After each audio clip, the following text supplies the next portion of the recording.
I've always liked the idea of adding to the landfill of stories. Like I grew up watching a lot of anime, reading a lot of manga, comics, and I really like the idea of creating something that is or that covers my section of the world, or it's just something that I can take and add to all of these pieces of work that I've consumed. And I've chosen different formats to do so. And I think each one of these formats, I have a particular reason for choosing. So with comics, I use them if I'm writing a story that's a little more participatory, where I want my reader to kind of join in on the action. And Scott McCloud has this thing. It's called Blood in the Gutters, and what he mentions is that if you have, say, two panels here. In one panel, you have an axe murderer holding up an axe, and he's about to kind of bring it down on his suspect and his victim. And in the second panel, if you have said victim screaming, you are every bit as complicit in this murder because the action doesn't happen in panel A or B, but rather in the middle. And what you do as a reader is that you imagine the axe being swung and you imagine the striking action. So the murder basically happens right there, and there's blood in the gutters, and your hands are also bloody. Um, I really like this participatory aspect to comics because when I write a story, um, that and there's a joke or there's a cliffhanger or there's something that where I want my audience to kind of bring in their own experience and interpret a particular scene that may not necessarily be exactly what it means to me. In such a case, I would want them. I would use the comic format because I really like the idea of here's a piece of work. This is what it means to me, but I'm not going to come out and explicitly say it.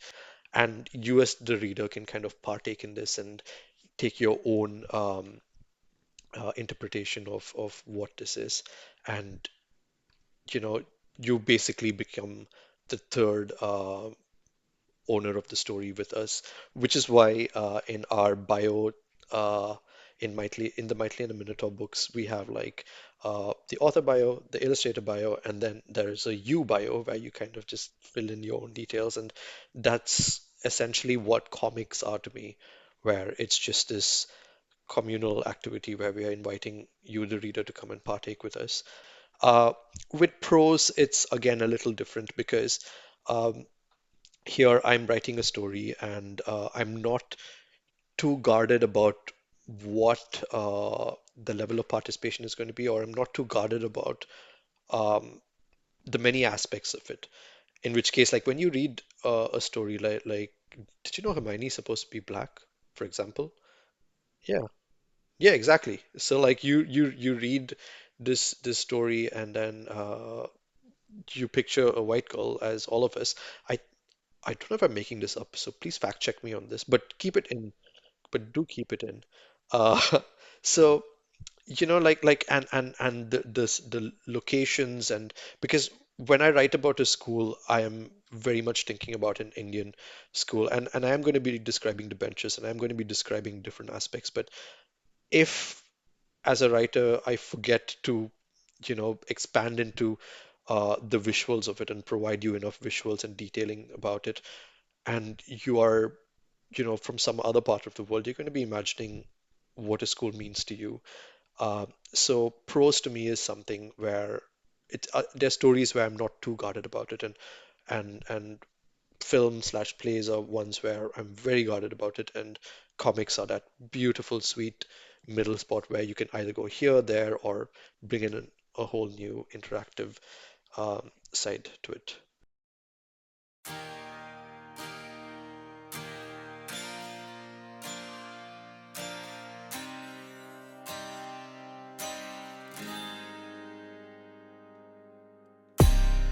Hey everyone, welcome to the Closet Writer Chronicles.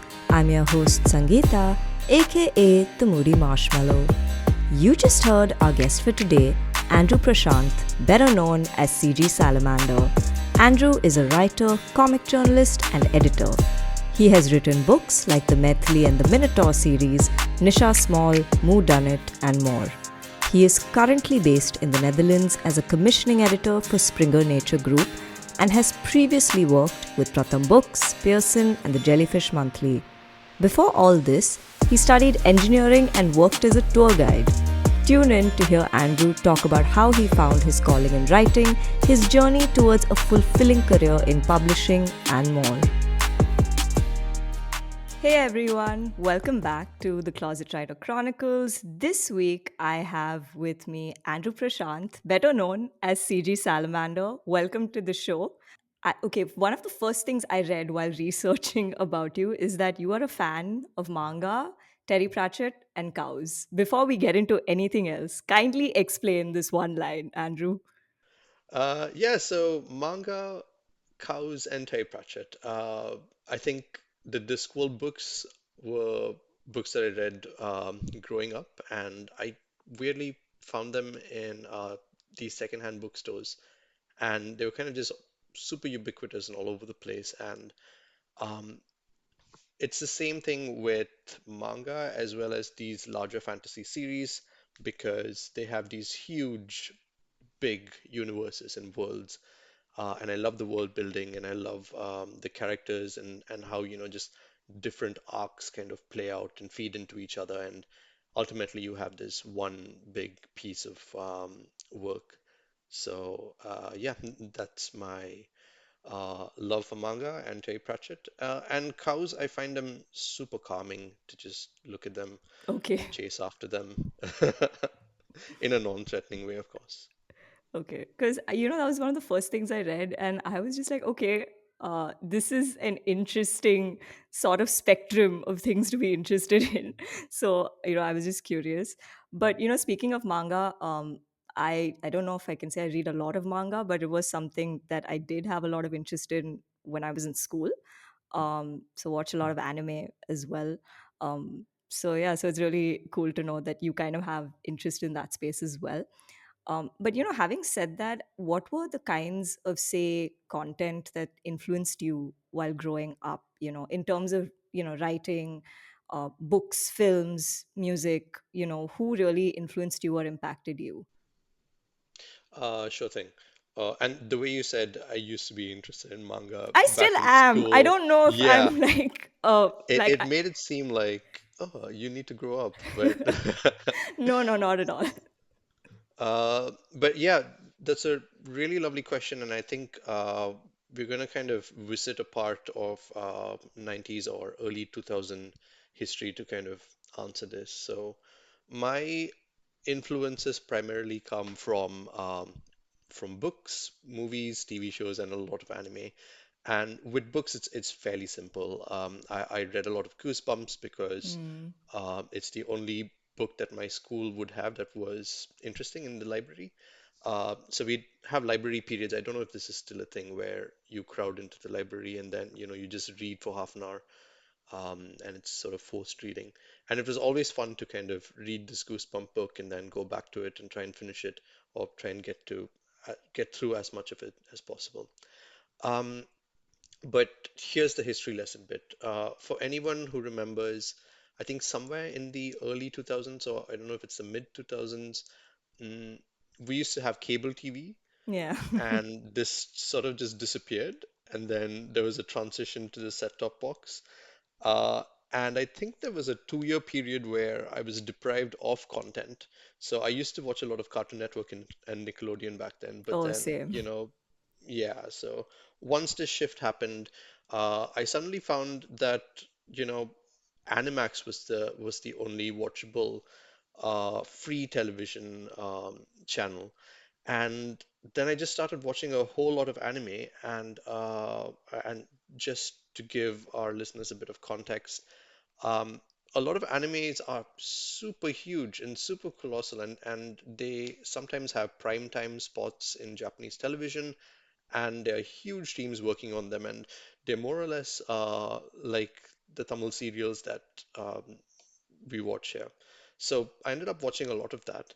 And when I was sort of, I mean, you need to watch a different variety of programs throughout the day. And so somehow at around 8:30, I would watch KTV because you would Okay. have like a lot of Tamil movies played there and really old, bizarre movies from the 80s and 90s. And I watched every single one of them just because I didn't have access to my cartoons anymore. And so I think at a very impressionable age, when I was a teenager, I was just bombarded with a whole lot of Tamil cinema and anime, and I think all of this, along with books, has culminated into my,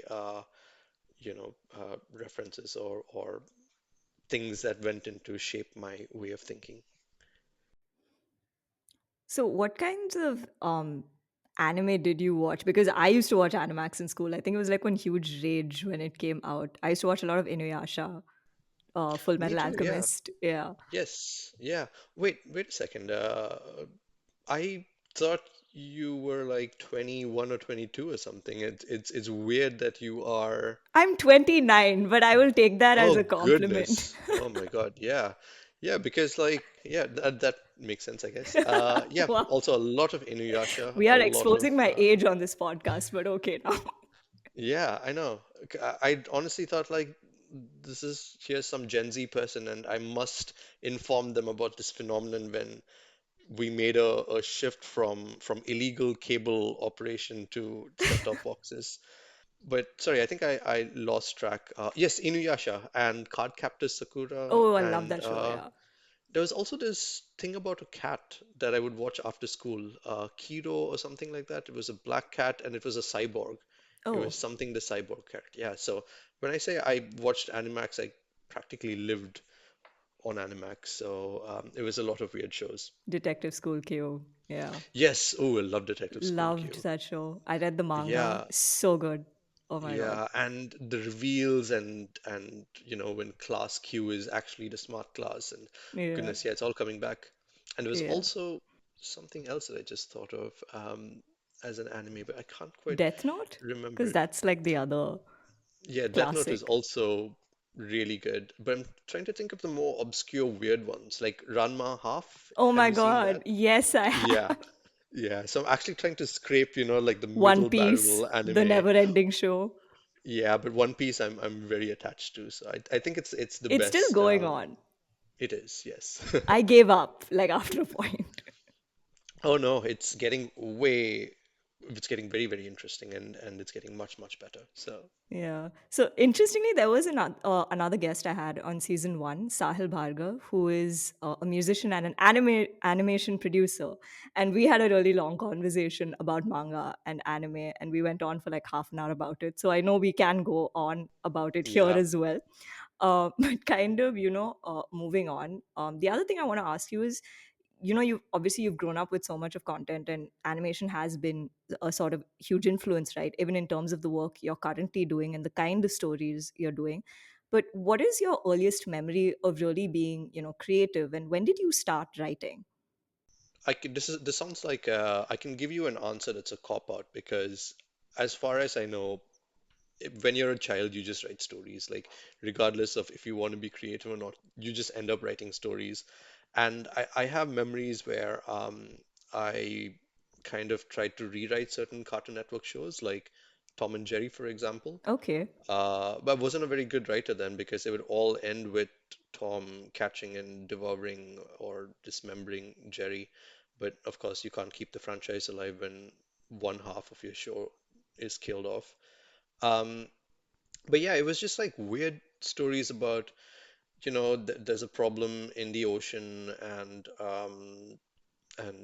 all the fishes are upset and because there's a shark bullying them and then all the fish decide to go and grab a whale to protect them. Uh, yeah, so the reason this sounds like it's a story that I actually worked on was because it literally was the story that I wrote. Uh, but yeah, it's just these weird fragmented memories of me being a child writing in a rough notebook, and then just kind of either showing it to friends or showing it to my parents at the time. But yeah, that's my earliest memory of being creative, I guess. Okay. And when did you like really start writing? I think when I was about 21 is when I started properly writing, or when I was Okay. 20 or 19. Okay. Um, but it took a while for me to take the absolute plunge. And I think that happened when I was 23 or something. Mm-hmm. Uh, because I'd just read, I think, one of George Orwell's essays, and he started out around the same time. So I was like, oh, okay, cool. Didn't lose way too much time because up until then, the plan was I will start writing when I was 42 because Okay. that seemed like, I don't know, back at the time, it seemed like an appropriate age to start writing. But I'm glad that I had a head start actually. Hmm. Okay, that's cool. So, okay, if I have to look at your career trajectory, because I know you studied engineering, and it's funny because I've had other engineers on this show who are doing completely different things as well now. So, you started with engineering, you became a tour guide with Story Trails, and then, of course, got into publishing. Take us through the engineering and tour guide part of it because I'm curious to know how that transition happened and why those specific decisions happened. Oh, sure thing. So engineering is fairly simple. It's just, you're an Indian kid, you're a 90s kid, and your parents have three options put in front of them. It's doctor, lawyer, not even lawyer. I don't know why people say lawyer. Parents don't want their kids to be lawyers. They want you to be engineers or doctors, maybe a chartered accountant. So here are your three options, and I inevitably found myself down the engineering route because this is what everyone was doing. So I think as a teenager, I didn't have a good sense of what I wanted in life. Okay. And so I said, okay, engineering sounds cool. It sounds like I'll learn how to build machines and stuff, which is not what it turned out to be. So I said, okay, let's go do my engineering. And then I studied in Allahabad Okay. for 4 years, now Prayagraj actually. Um, but yeah, so I stayed there for 4 years and it was a completely different shift. And I think right from like the first month there, I was like, yeah, I don't want to do this anymore. It's Okay. not what I'm meant to do. But somehow scraped through and then stuck it out for 4 years, graduated, and then I came back home, and then I was supposed to start looking for jobs. And I think I would actually tell my parents that I was going to find work, but then spend my time in parks just loitering, sitting around, and just attending those one or two interviews and seeing if yeah, but I didn't take it too seriously. And I think at a point I realized that there was other ways to make money, Mm-hmm. and I really wanted to become a writer. So I told myself that okay, I can become a writer, but I need this money basically. So let me become a tour guide to sort of pay for my bills at the time. And Trails seemed like the perfect place to join. So yeah, that's my trajectory.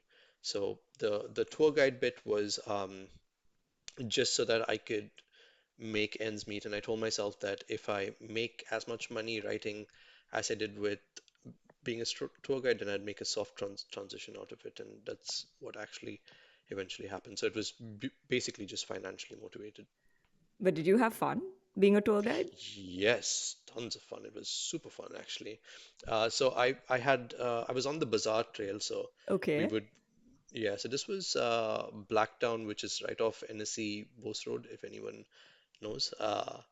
And we would kind of take all these foreigners into the busiest, most chaotic streets of Paris Corner, and we'd show them things like vegetables. And look, the British named these things ladies' fingers and these things elephant's foot yam because that's what they resemble and that's what they look like.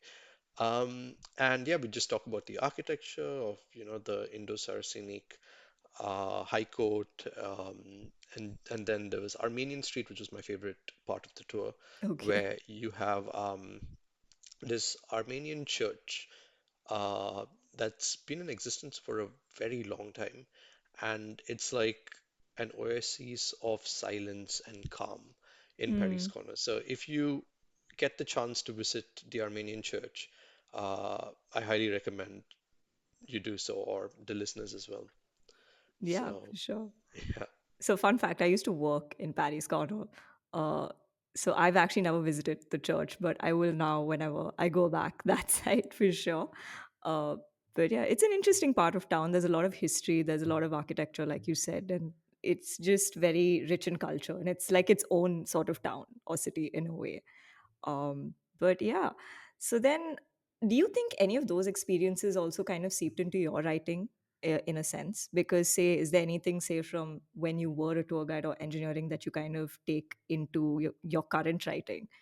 yeah, I'm going to answer that question, but I'm also kind of curious about where you worked in Paris Corner. So I'm just going to visit this right after you answer this. Oh, I used to work in shipping and logistics. I will Oh, get wow. it. Yeah, yeah. So, I mean, since that's the port side of town, it's kind of a no-brainer why I was there. But yeah, Oh, goodness. Okay. Yeah, shipping and logistics. Wasn't expecting that. yeah. But yeah, back to your question. I guess it has sort of seeped through. There's this one book that I wrote called Frank's Trip to the Market, which is Hmm. based off of, the Kotawal Chowdi market in Paris Corner. And yeah, so the plot is that this kid gets lost there and he has to find his way and get reunited with his mom, basically. So this is one of my earliest published pieces of writing, also children's book. Um, and I guess if you really kind of dig deep, you will find other semblances. Like I know that there's a book that is coming out this April or May with Hachette. Okay. It's a book on beasts and mythical creatures across India. So there's 100 of them, and I tried to dig out the ones that we haven't really heard of. For instance, I'm going off on a complete tangent here, so please do feel free to bring me back if I go too deep into this hole.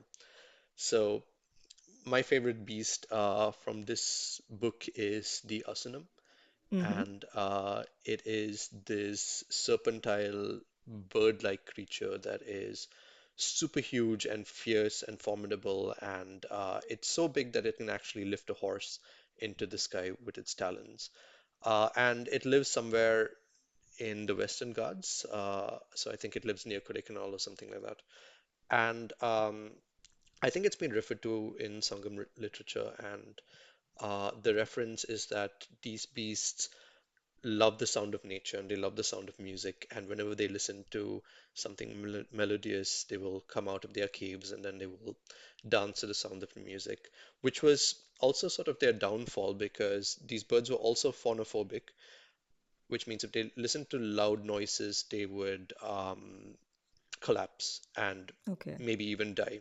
So old ancient Tamil hunters would go off into the woods, play the lyre to draw them out, and then, once they're nice and happy and dancing to the tunes of the music, they would then play a loud beat of a drum, which would stun them and cause them to come crashing to the ground, and then they would proceed to eat them.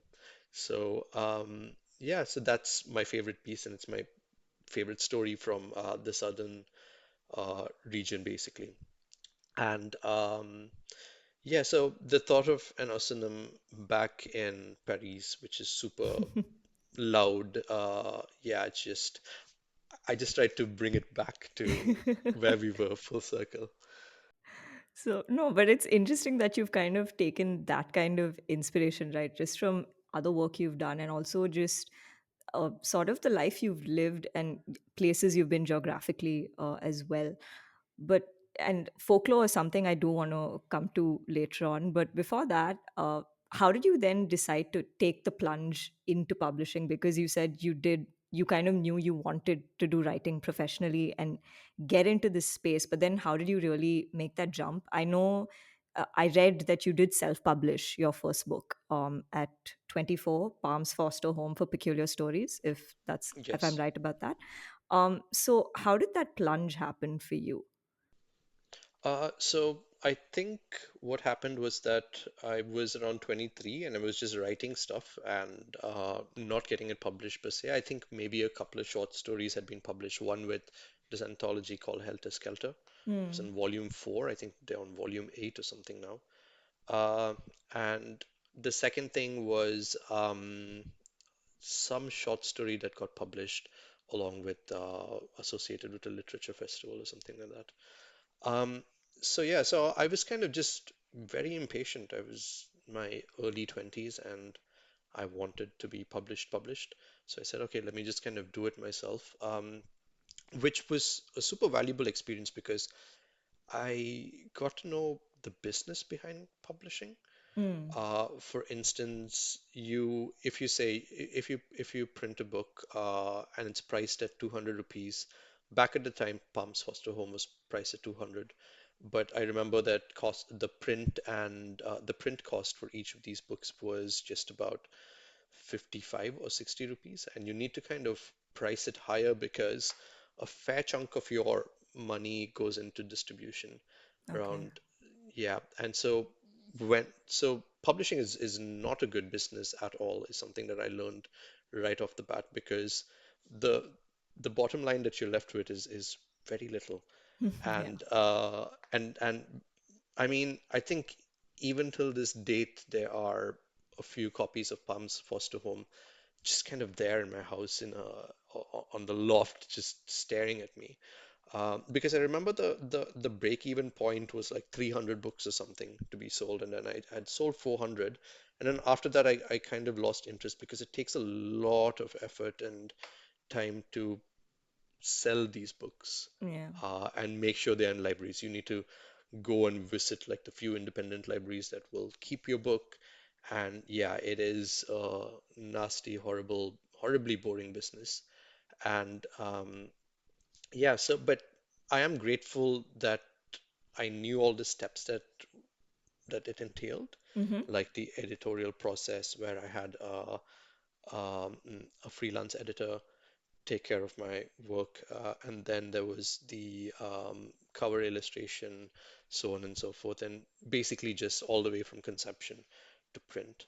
Um, but Palms Foster Home is something that I am really fond of, but those books are riddled with mistakes. Okay. There are a lot of typos in there, so yeah, I right now will probably cringe at them because it was almost a decade ago that Yeah. I wrote them, and it's a completely different version of me. So yeah, but nonetheless, I'm really proud of it in some ways, and I'm glad it exists. No, you should be, and because I'm sure that's like the start, right, of the journey in a way, and it's always that first step. So it's great that you did take that first step. But having said that, you self-published, which is interesting because I think if you're in publishing, especially work in publishing, I think one of the sort of perceptions is that self-published work is usually not considered to be good. And No, no, it is not considered. It isn't good. yeah. Like anyone who's thinking about self-publishing, unless you know 100% what you're doing, I would Yeah. discourage you from doing so. Don't do it. Because there's self-publishing and then there's vanity publishing as well. Yeah. So this is where you have bigger or smaller mid-sizey companies that give you a package service. So they'll do all of these things for you and then they'll publish your book for X amount of rupees for X amount of copies. Uh, and the math does not add up because when I wanted to publish my first book, Palm Sitters, I noticed that the prices that they were quoting were incredibly high. And all you need to do is just literally go and speak to any printer, and they'll be like, "Oh, this book, yeah, okay, 50 bucks or 60 bucks to publish it." And I think the magnitude of, of difference in the was in the lakh, I think, because what would cost you 50,000 to do would otherwise at the time had costed around 2.5 to 3 lakhs. So it was a huge markup, and they don't do as much basically. They would just print it and then send it to the influencer network, um, which isn't. Um, God, I'm going into I'm going into these very bitter places now. I'm just like, No, that's God, fine. We these want to know. Please influences. Yeah, continue. This is therapy. yeah. So God, all these influences. Yeah. Anyway, yeah, I I just feel like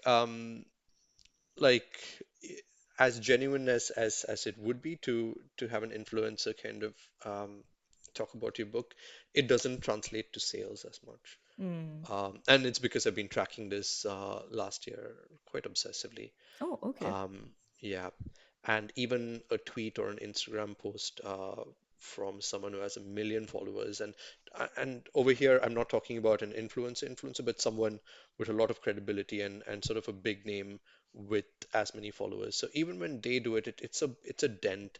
If someone with 1 million followers puts your book out on their platforms and they do so, say, 2 times, then I guess you would probably sell 5 copies. Wow, okay. That's yeah. Unless, of course, it's like literally Shah Rukh Khan or someone saying, "Hey, buy this book," in which case you'll see a huge spike in sales, or Oprah. Yeah. But there are different levels to it. So yeah. But in general, influencer marketing doesn't really work.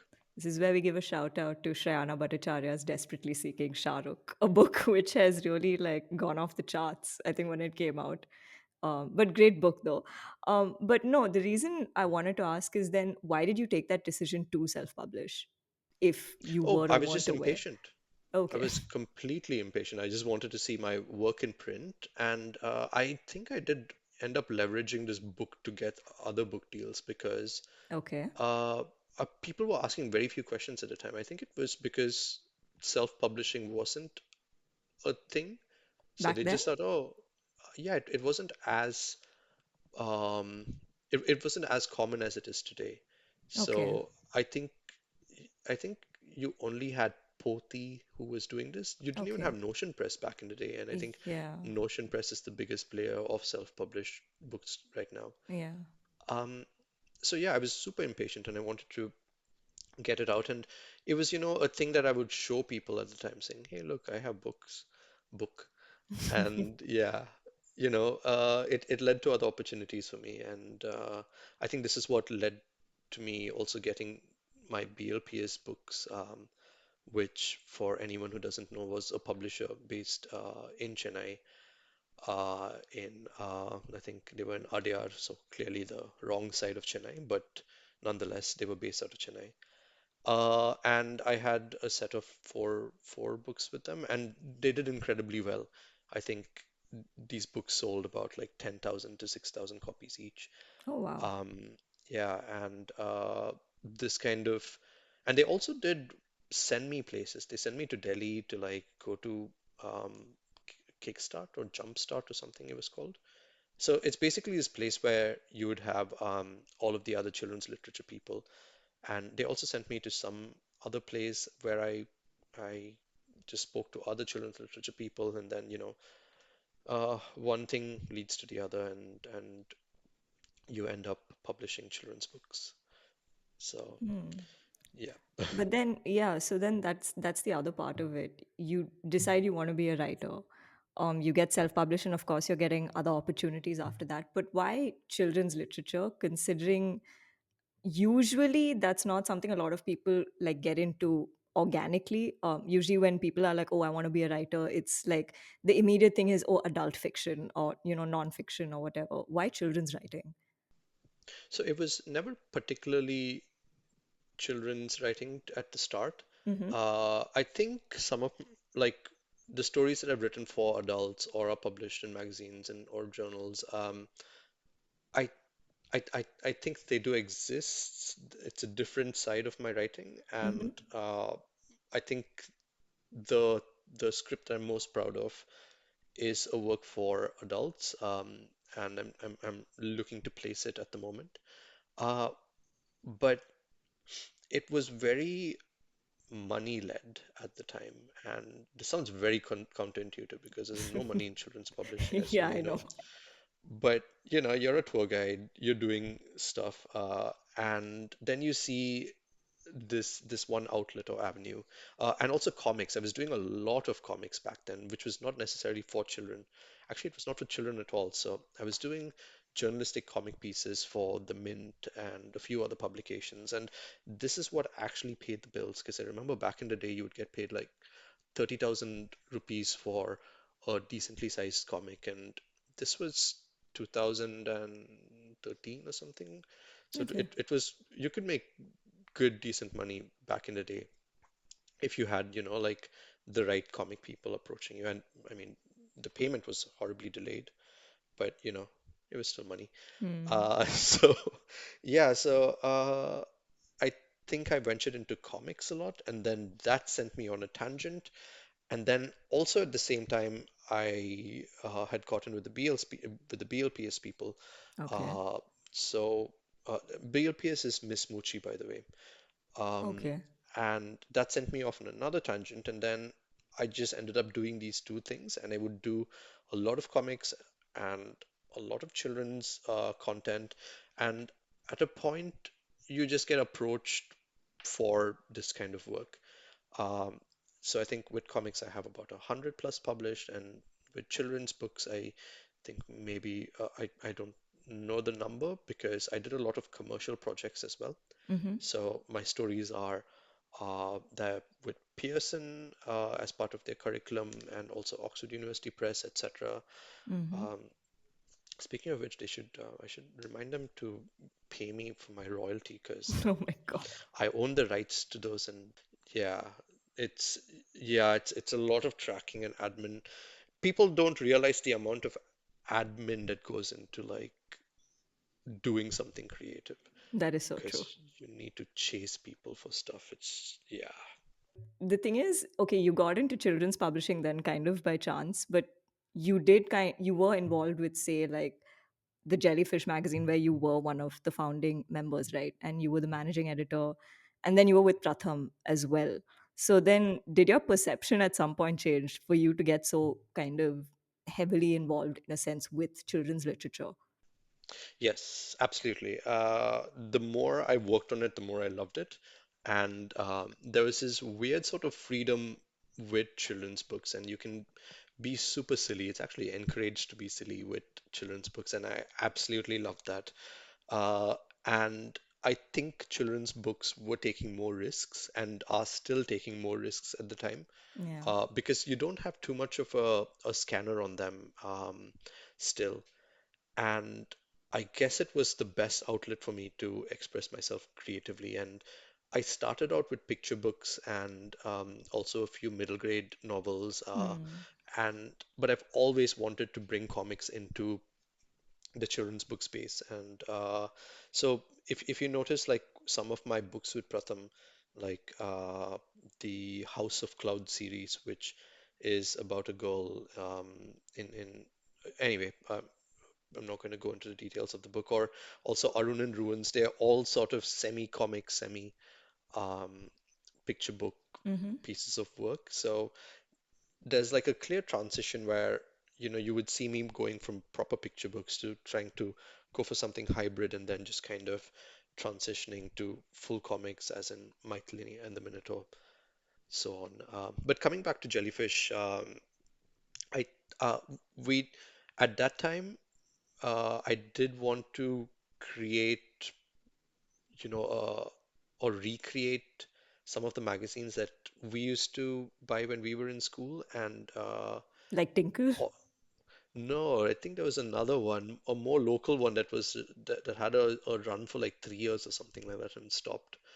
Uh, but it was a really fun magazine. I can't even remember what it's called, and maybe people will speak about Jellyfish magazine exactly in this way in say a couple of decades. But I our first year we had around 1,400 subscribers. The second Oh, year wow. we went up to 4,000, and the third year we went up to 7,500. So we were actually growing quite swiftly. Mm. And again, so our distribution system was completely in place because we uh, would deal only with schools. And Okay. so, but again, getting money from schools, like pulling teeth. So that's another issue. But my time at Jellyfish was a lot of fun because it was just a time of experimentation and exploring all these things that I really wanted to do, and I now suddenly had a platform and a readership, and you would also receive letters from kids saying that they really like this, and this is how I found out that kids were really into mystery, not mystery, sorry, whodunits, Okay. uh, which kind of takes us back to, Dan Detective School Q, Yeah. because it exactly was that it was children solving these complicated stories, and I had a character called Divya Mystery that was a recurring feature of the magazine, and I have a new character now called Nisha Small, who also solves mysteries, but yeah, with her friend Jamie Karthik. So this is something that Rajiv and I co-created together. So yeah, I guess Jellyfish really gave me the audience. So I was absolutely able to gauge from them um, what works and what doesn't work. And then Okay. when I moved on to Pratham books, I had a list of books that I had to work on. So I was given a set of STEM titles. So I'd ended up working on 30 books, um, and then across four languages. So it was 30 plus 120 in total. And it was super fun working with the Pratham people because it was a really fun environment, or at least for me, it was like an incredibly fun environment where people were just coming in and sitting around and discussing stories. Hmm. And that just it at one point it felt wrong to be paid to go in and discuss stories, Okay. and they paid really well at the time as well. So uh, that's kind of so I don't know if you noticed, but financial motivation or financial sustainability is a huge part of anything that I've done so far, because you can't do creative work if you don't have the money to do so. That is true. Yeah, because that's when you kind of either burn out or lose track or kind of or completely abandon what it is that you're doing. So even when Rajiv and I speak to people and they ask us for advice on what to do, we tell them to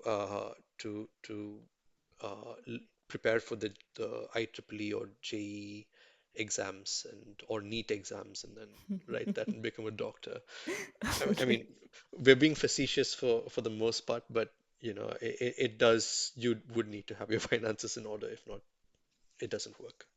No, but it is good to have that perspective because I think a lot of people have this misconception, right? That, oh, if you're in a creative field, it's all like roses and there's like nothing like hard about it. And you're just having fun every day. Yeah, so it's like a very 60s picture of like hippies lounging about on the grass on the beach, and then Yeah. they're all kind of like coming up with work together, but that's not the case at all. It's just grueling administrative work and writing Yeah. invoices and writing follow-up emails, and um, yeah, I mean, even with this podcast, like you had to, I'm pretty bad at, oh, I was pretty bad at getting back. So your admin sensibilities were on point. So huge respect for that. It's a part of what I do for a living, so I better be good at this. I mean, this is what pays my bills at this point. So, yeah. Yeah. But yeah, to give context to the audience, which I already have, I work in rights in a children's publishing house. So, hence. The other thing I wanted to ask is what is the origin story of CG Salamander? Why did you come up with that name? There's a smart answer and a dumb answer for this, and people tell me to just stick with the smart answer because it boosts perspectives of me, but I tell people both the answers nonetheless. The dumb answer is because I think I was 22, 23, and I said, um, you know what, I'm going to write with a pen name, and then one day I will write with my real name, and that will be a masterpiece. It will rock the world and shake the very foundations of literature. So that was the idea, and Okay. CG Salamander will be a standard name up until then. Um, what I didn't realize was that a pen name sticks to you, and it gets to the point where people don't know your real name. Yeah. So I've gone to like literature festivals, or when people invite me, and at the airport you will see Mr. Salamander or Mr. CG Salamander or something like that. Oh, So wow. it gets as ridiculous as that, where it becomes your whole identity. And I guess right now I have two identities, one CG Salamander and one my own. And the reason I chose this was because I was into a lot of anime, and I think one of the characters was called Salamander something. And I thought, hey, that's a cool Oh, name to have. okay. So, so that's the dumb answer. But the smart answer is that the scientific name of a Chinese giant salamander happens to be Andreas Davidinis, which is very close to my real name, Andrew Okay. David. You can say that his answer has been rehearsed, but yeah. Okay then. No, because I was just wondering. I was like, oh, this is his pen name. Why? And initially, I didn't realize. I was like, is this his real name? And then when I was looking him up, I was like, oh no, that's not his real name. So I was just like wondering why you came up with CG Salamander. But okay then. Okay, you want to write as Andrew Prashanth at some point, so that's not going to happen at all now. No, I think it will still happen. There are certain pieces of work that are deeply personal to me, Okay. and I think those will have to be Andrew Prashant work. So, yeah, because a small part of my family has Sri Lankan ties, so Okay. they were there during the exodus during the 80s and the riots and whatnot. And it feels wrong to write that as CG Salamander. Hmm. So yeah, so I think works that are more personal will be Andrew books, and CG Salamander is, I think, the persona that writes children's books and comics and graphic novels, for adults as well. But yeah. Okay. But then, okay, having said that, since you've had so many career shifts, have how have, family, friends, and people in general kind of perceived that, or have they made any kind of, I don't know, comments, or have there been misconceptions about what you do? Oh yeah, all the time. Yes. My parents, so that's very easy to answer. So when I went to Alobada, I studied in IT.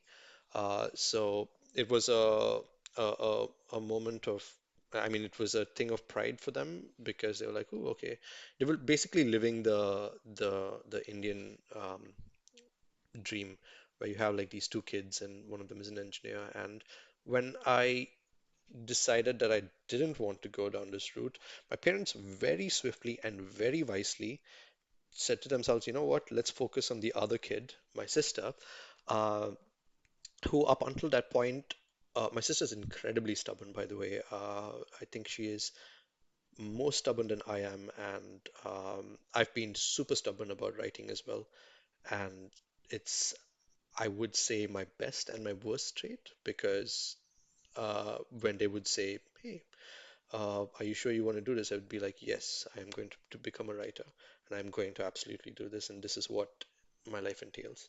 Uh, Up and weirdly enough, my sister wanted to become a doctor when she was young, but literally my parents just thought she was, it's just something that kids say. Okay. Uh, yeah, I want to become a doctor or a veterinarian.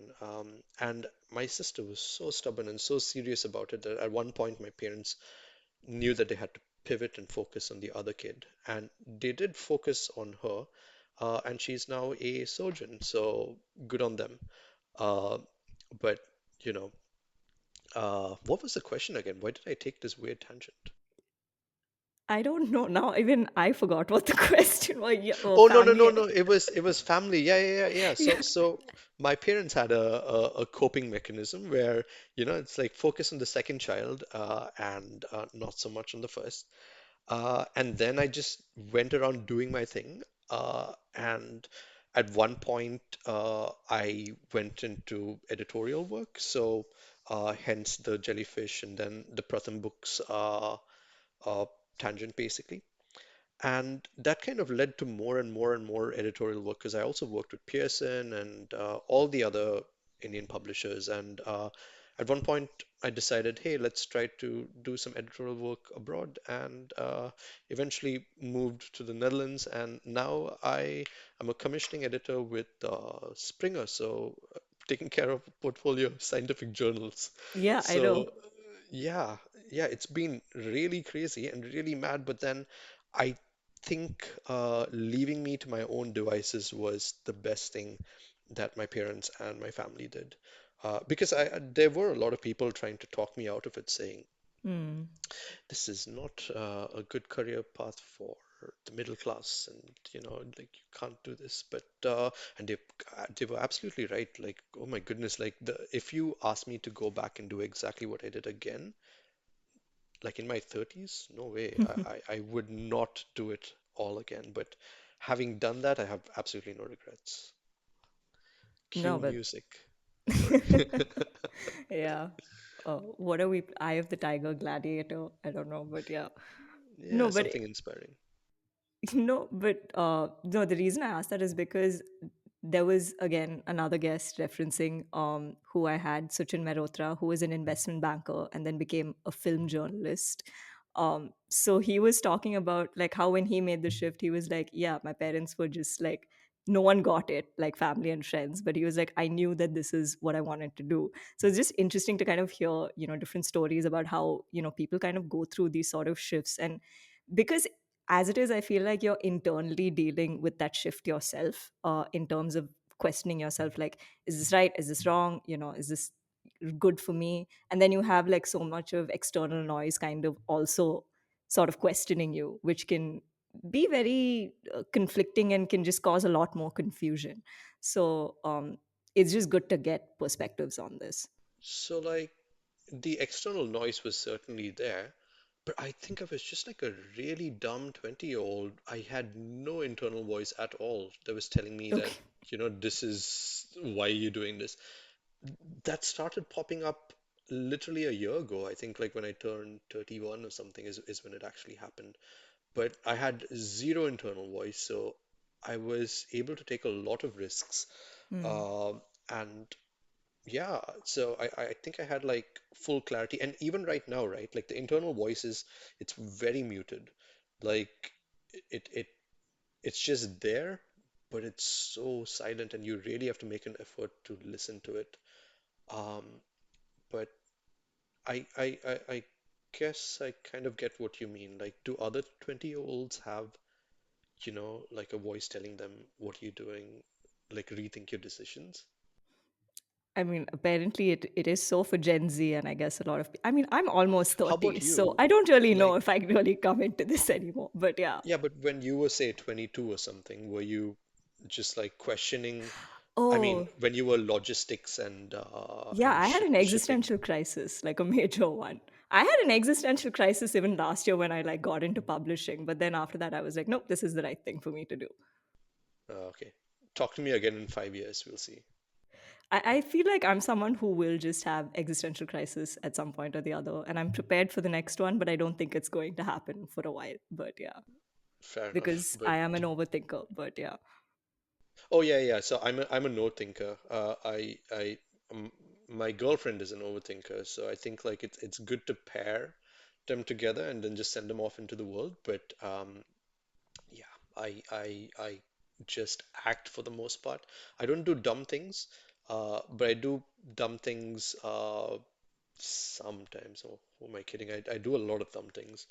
So yeah, and sometimes it just helps to not evaluate what you're doing. It could end up horribly wrong. You could Hmm. become homeless, but survivorship bias is what it's called. Mm, yeah. I think, yeah, taking calculated risks, chances. Yeah. Yeah. I think that's one way of looking at it. But yeah, coming back to your writing, so about folklore and mythology, since you do have a sort of penchant for that, I've realized. Of course, there is Maithili and the Minotaur. Even the story you did with Comic Sense, Into the Woods, and of course, the book you're doing with Hachette now. Where has that interest kind of come from for you? And why do you kind of want to explore that world in your writing? Uh, I think the reason very invested and interested in this is because I have always liked fantasy and I've always liked large, expansive worlds and world building and universes. Hmm. And I feel that there's a lot that we have in, say, India or South India that can go into making our own versions of these worlds. In the start, I wanted to make a fantastical world that was free of goblins, werewolves, and vampires, and like the Anglo-centric sense of what fantasy is, or a Tolkien-esque universe. But now I've realized that to do so would be to create something that is so far from what is perceived as fantasy that it would be taken as uh, something that's more myth related. I guess what I'm trying to say is I wanted to bring these characters and bring all of these folkloric traditions and have them as blocks that I could use to build my world. And Mm. the Hachette book is basically came out as a result of me researching a bunch of these creatures and not finding a record of them. And Okay. so I told myself, I'm just going to make this a creative non-fiction book which talks about all of these different creatures. And then, I have myself like a small library, and sometimes Rajiv and I refer to, this book, or there's a spreadsheet of all these creatures that we've created. And if we want to add like a new uh, side character, or if you want to add something interesting, then there's tons of creatures. There's the Indus worm, which is this huge, um, colossal worm that lives in the riverbeds of the Ganges in probably near Allahabad, and it's got these two large fangs that come, like basically one on top and one at the bottom, and uh, and it's this creature that was it's super fatty, and this is actually, sorry, a bit of Greek mythology, or Greek mythology set in India. So it's what Okay. the Greek historians talk about when they talk about India. So according to them, this beast existed in the Gangetic Plains. It had a fang at the top, a fang at the bottom, and it was super fat rich that if you would get the fat from these creatures and set it ablaze, it would burn for like say 2 or 3 years. And this was like a huge resource for the kings at the time, or the Indian kings at the time, because having this would mean having a weapon that they could use to like invade other kingdoms, so they could just like set perpetual fire to their enemies. So I guess there was something super fascinating about cataloging all of these things and then having them there. And then, this can feed into a larger piece of narrative where you want somebody, like, say, invading some place, and then you say, okay, so this oil that they used is from here. And then there's an actual for historical record by the Greeks, which you can refer to. So it just makes your mythical world building a lot more convincing when you Mm. base it on these things. And I guess a book that I've read recently is have you read Lincoln in the Bardo? No, I have not. Okay, it is a lovely, amazing book, and he uses this I think it's a George Saunders, I'm not sure, but he uses this super cool literary device where he discredits history to make his fiction seem more credible. Oh, okay. And yeah, so how he does this is, for example, uh, at at the party he talks about, say, Abraham Lincoln, Hmm. and how Abraham's Lincoln's eyes, right? And about how like someone said it was so he'd talk about Abraham Lincoln's eyes, and towards the end you'd have like all of these quotations from different newspapers or journals at the time. One saying his eyes were blue and swollen, another saying his eyes were hazel, another saying his eyes were green. So literally, news reporters of the time were getting it wrong and conflicting, say, the color of his eyes, or it was a cloudy night, the moon was bright and visible, the sky had no moon. So by kind of juxtaposing this to, his fiction, he was able to sort of discredit reality and give his version of the truth, his fiction, more weightage. And I think it, I think what I'm doing here kind of equates to the same amount or will result in the same effect.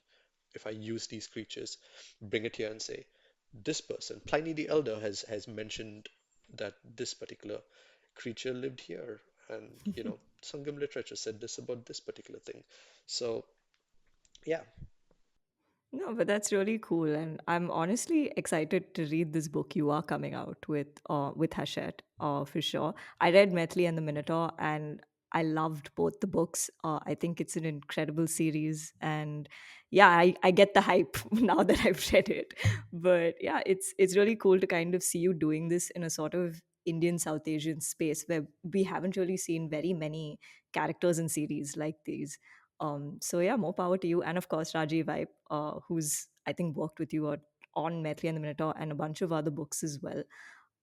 So yeah, excited yeah, to see. it's yeah, we are co-creators of Maithili and anything that we create, and it's absolutely fun because sometimes we just on a call discussing random shit. Like, yeah, so I guess this one time we were having a very serious discussion about the Minotaur Hmm. and the bulk of his neck and how he moves it, and then he was just like very, very, very, very bothered about, like how will he button the collar button of his shirt. Okay. And he just had to have that before he figures it out. And I think the answer was that a lot of it is fur that kind of just goes on top. But yeah, I really like um, the balance that we have because Rajiv, if you've known through his illustrations, he brings in a sense of like nostalgia Mm, as well. So there's like lunch boxes and water bottles that we carry to school, and yeah. you know that's just kind of there, and it stays a constant even today. So yeah, I'm meandering again. No, no, not at all. But no, it's just really cool to see the kind of work I think both of you are coming out with together, and it's interesting that you've been able to find a collaborator like that, right? I mean, those creative partnerships sometimes can be hard to come across, so it's really nice that you've kind of found that with Rajiv Vibe, and vice versa. I'm sure. Maybe I'll interview him in some future episode. But yeah. Yes, you should. But yeah, having said that, the other thing that really comes through in your stories is, of course, representation of South Indian culture, especially sort of Tamil culture. It's very much there in Maithili and the Minotaur, and even with Nisha Small, it's based in Madurai. So, is this something you kind of consciously decide to do for a sort of for I don't want to say for the sake of it, but more like you want to sort of represent, or is it just something that comes organically to you in terms of if I'm writing a story, it has to be in this manner and in this setting? I think it's very difficult for me to remove that bit. It's because it's kind of in me. Like a lot of my experiences are, growing up in Mogapur in Mm. Chennai, and being there, and a lot of my friends, you know, were we speak Tamil basically, and I I went to okay, so the long and short of it is that I'd gone to this school called Spartan when I was younger, and it's a school that like encourages you to just talk in English, and you'd get fined $10 Oh. if you speak Tamil. Yeah, like back in the day, I don't know if they're still doing that. So like, I hope we don't have some uprising against Spartan right now because yeah. But anyway, so it was a thing. You'd be fined if you speak in Tamil. And what happened is that around eighth standard, I got kicked out of Spartan for reasons, and then I went to another school, the only school that would take me in at that point, and it was SBOA Model Matriculation. So my friends there were completely different from my friend group in Spartan, basically. Mm-hmm. And and I think all of us at that time were kind of lower middle class. I still kind of remember the things that we would do. Like we would go to Spencer Plaza and just hang out there and just stand around and just go around in bikes and stuff. And to say it plainly, or just so that anyone in from Chennai is listening, they'll understand. It was very area boys culture. Mm. Uh, and that was sort of four of my most formidable years of my life, like Mm-hmm. 8th, 9th, 10th, 11th, 12th, 5. Um, and because of this, my brain is kind of wired to go back to those experiences, to go back to those memories. And sometimes I feel like, sometimes I just let this come through with my writing, Okay. and it creates something wonderful. And other times I feel like I need to add something here uh, to make it to and when I do it, I kind of add it with a sense of irreverence towards English, if that makes sense. Because it's a very, if you get it, you will get it. If you Yeah. don't, that's fine. You have other things going for you. You can just you won't be thrown off the plot of the book, um, but you just won't be privy to this joke. And Mm. this weirdly comes from my intake of manga, and also say a manga like One Piece, where Oda is going around making a lot of Japanese puns and humor for his for people that speak Japanese that a lot of English readers are not going to get. Yeah. So I feel like it's okay to have these open secrets and to write for, primarily an English audience or a pan-Indian audience, but it's nice to have these conscious little jokes and secrets and little bits added there that only an eclectic group can understand, because Mm. it enriches their experience, and at the same time it removes our how do I put it? It removes our reverence for the English language, and it helps you decentralize this. And in a larger context, I also believe that in 20 years or 30 years from now, most content is going to move inward and become more regional specific. And the Mm. shift has already happened in Yeah. YouTube. If you notice, you'll see a lot of really good regional Tamil YouTube content.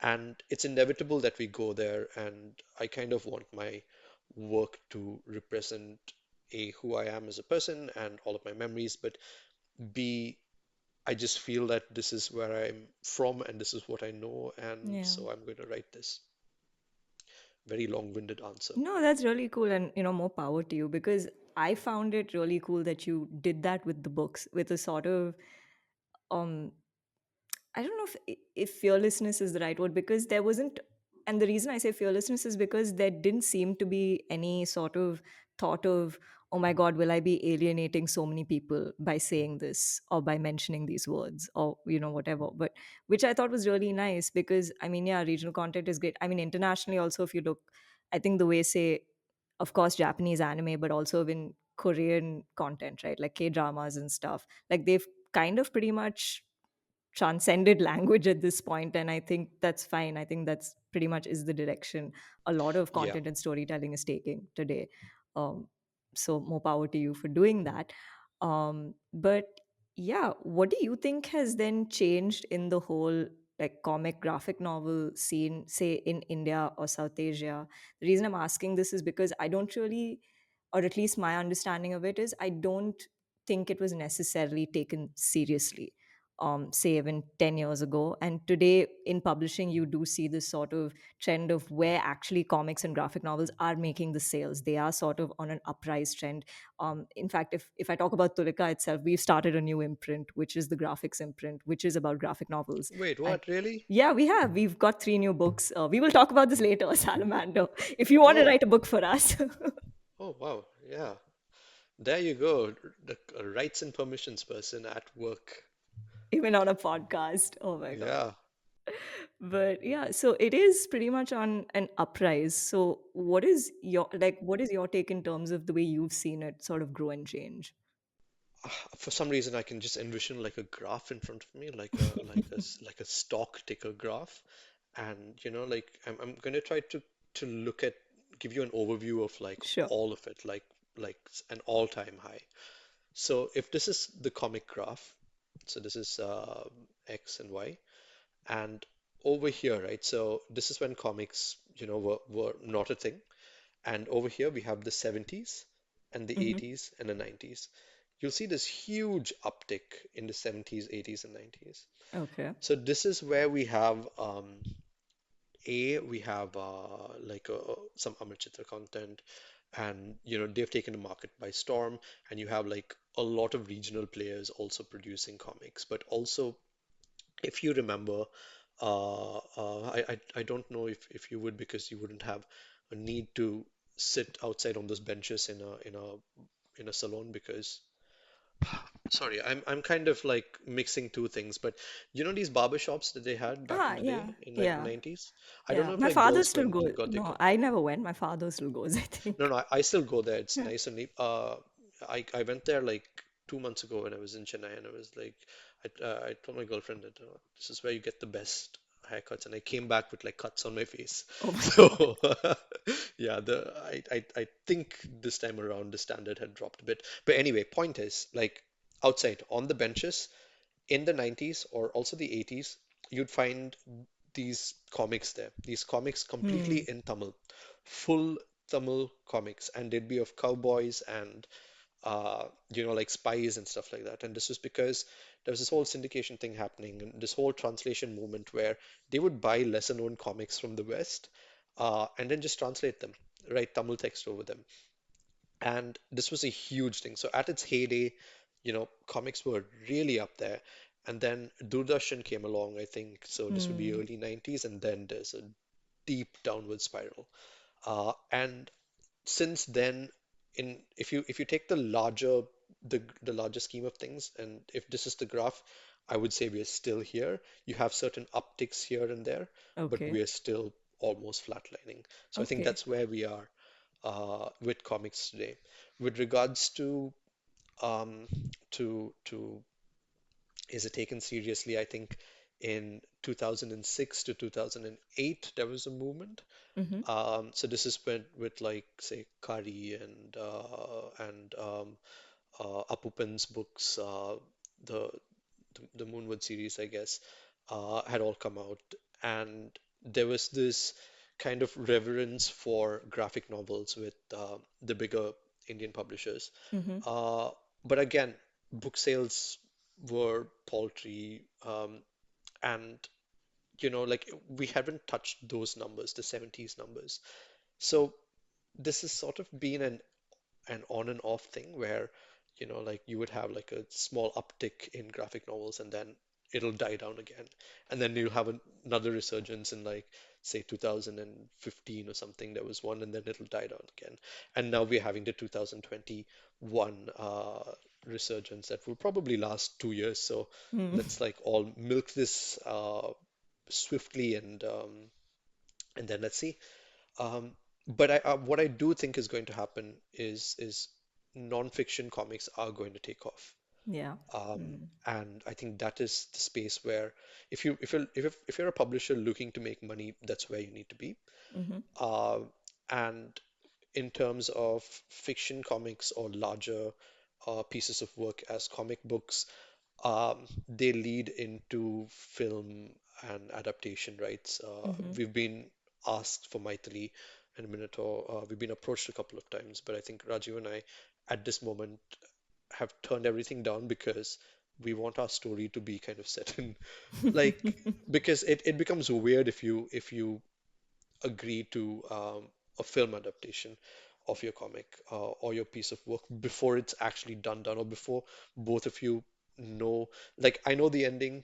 Yeah. I know book three, which I'm going to finish this weekend, and but there's still a lot of moving parts, and there's there's a way for the movie to kind of undermine the comic, and I think Right. there's a perfect case study example for this also, which is Agent Vinod.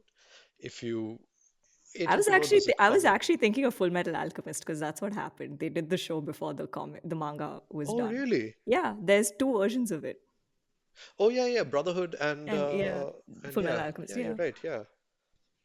Oh, yeah, yeah, and I think right now, but with regards to anime, the right approach now, if you're a strong anime, what you would do is that you'd just say, no, you know what, wait for me, and Yeah. then like you'd have fillers over there, so like just like a random filler arc, in which case it doesn't bother the integrity of the show, and people who like the characters just get back and kind of Yeah.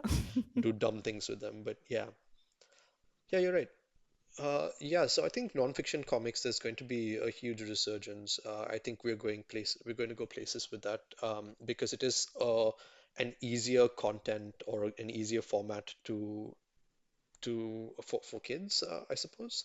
Hmm. By which I mean your competition is TV, your competition are YouTube videos, Yeah. and as comics you stand a better chance. And I think that's where it's going to go. Um, but it seems like a no-brainer. Like comics should be a no-brainer and it should do well. But again, a lot of factors in play here. It depends on marketing teams and how much they push these books.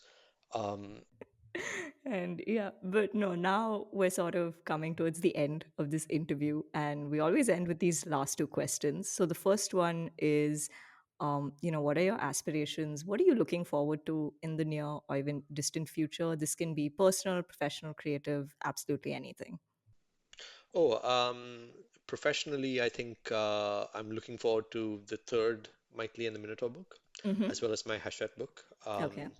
But I am also really looking forward to trying to make more Mighty books. I want a bigger universe, and Rajiv and I also have another kind of book that is set in the same Mighty and the Minotaur world, but only takes place 2000 years before. So it plays on the Kiladi civilization, and we thought it would be fun to give this world a sense of history.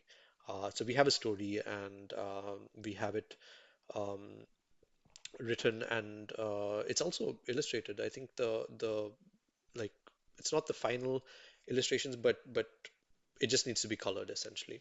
So we have that as well. And I am also looking forward to writing a new series of books, and I want it to be completely prose. So I've only got like one or two chapters down at the moment, but yeah, that's going to be a struggle. So I'm gonna work on that. Will that be an Andrew Prashanth book? No, it's going to be a CG Salamander book. Okay, so there's still time for an Andrew Prashanth book. Yeah, there is an Andrew Prashant book. The script, it's all done. It's just sitting in Oh, my okay. thing because I haven't really sent it out yet. So Oh. I was part of a fellowship thing where we worked on it, and I think the book is complete. It's good to go out. But yeah, but I just need to start sending it out. Hmm. Well, fingers crossed for that book as Yes, well. And indeed. hopefully, we will be talking about that as well in the future. But yeah, last question. What is a piece of advice or learning you'd like to share? Again, this can be personal, professional, creative, basically something you've kind of experienced in life and you just wish other people were more aware of. Um, yeah, I think the JEEE and NEET exams are a good start. Okay. Sorry, I'm being facetious. I think um, read your contracts well. Read them really well because Agreed. don't just blindly sign contracts. This is one of my biggest pieces of advice. Have a very strong admin game because you need to send out work, you need to be on your emails, and you need to be responsive. And work ethic wise, ultimately it just comes down to work ethic. Like if you're a publisher and your writer or your illustrator is not responding to you and has just gone AWOL and you can't reach them for like say 2 weeks, they get really panicky and they start freaking out, man. Like the most veteran editors whom I've worked with start panicking and freaking out if like they haven't heard from an illustrator. So I guess it just comes down to having a good work ethic and uh, being like doing everything that you have to do for yourself professionally so that that side of you can take care of the creative part of you, but also be stubborn. Um, like, and oh yes, oh, biggest piece of advice. Not everything is meant to be published. You can just Hmm. write stuff and just keep it with you. I think I've published about 10 to 20% of what I've written. And I also have a tendency to not look at something or just hide it away and just say, yeah, this is not going to see the light of day. So I feel, and I think I'm of that camp where not everything needs to be published or should be published, and uh, just have fun with what you're doing and be a good admin. That's literally it. I love how this whole conversation, this is supposed to be a podcast on creativity, and we've just made this sound like the business of publishing Yeah, and writing. exactly. Yeah, It's like this is that's not exactly what it what people is. are expecting from a CG Salamander interview. Yeah, I know. Like, I wish I could say that it's all about lying down in the grass and looking at cows, but no. The, yeah, that was a very dumb analogy. Please No. edit. Actually, you should keep that in, just so that just so that the listener knows what you had to go through or the painstaking editing work that you had to do on this recording. Yeah, it's So, already 1.5 hours, so I already know what my edit process is going to be like. well, at least I didn't like hurl profanities in between. Yeah. So, yeah. But on that note, we have now come to the end of this interview. Thank you so much for being here, Andrew, aka CG Salamander. It was great talking to you. Yes, likewise. It was lovely talking to you, and it was lovely talking to all these listeners as well. So tune in for more. I don't know how you end. What's your end jingle or And on whatever? that note, this ends. Goodbye. See you next Cool. week. See you next week, listeners. Bye. So that was my conversation with Andrew Prashanth. I really enjoyed recording this episode and listening to his story, closing this episode with excerpts from Andrew's book, Nisha Small, The Knot of Gold, narrated by him. I hope you enjoyed the show, and I'll see you next week with a new guest and a new chronicle to share. Talk soon! Right foot to the left foot to the right foot to the left foot to the right. If Jamie walked too fast, he would step on a bridesmaid's dress. If he walked too slowly, Appa and Priya would bump into him. And then the thali would slip out of his hands, fly into the air, and maybe get flushed down a toilet. Okay, there wasn't a toilet in sight. But Jamie was nervous.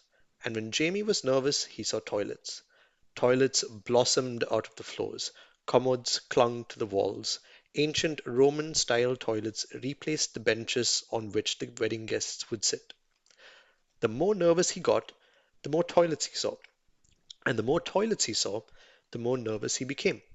And the reason Jamie was so nervous was because of how superstitious his family was. The slightest sign of an omen, and they'd cancel the wedding. All hell would break loose if he dropped the thali. Focus, Jamie, focus, he pinched himself. Right foot to the left foot to the right. After what felt like a march across the Sahara Desert, the cushion was finally out of his hands. Phew, nothing can go wrong now, he thought. Next chapter. Nisha Small. So, what happened? Priya's not married yet? Nisha's voice made Jamie jump. She'd crept up on him unnoticed, as she always did, as he was standing outside the church. He never could figure out how she did it. So what is it? What happened? First, my sister's engagement sari went missing. Then I bit off a chunk of sugarcane and had to rush to the dentist. Jamie opened his mouth to show Nisha his newly filled cavities. Then there was a fire. My parents started fighting, and I had to carry the golden thali to the priest without missing a single step. He paused to catch his breath and walk away from the church. And that's when the priest yelled that the thali was a fake, and suddenly the bride's and groom's families were at each other's throats.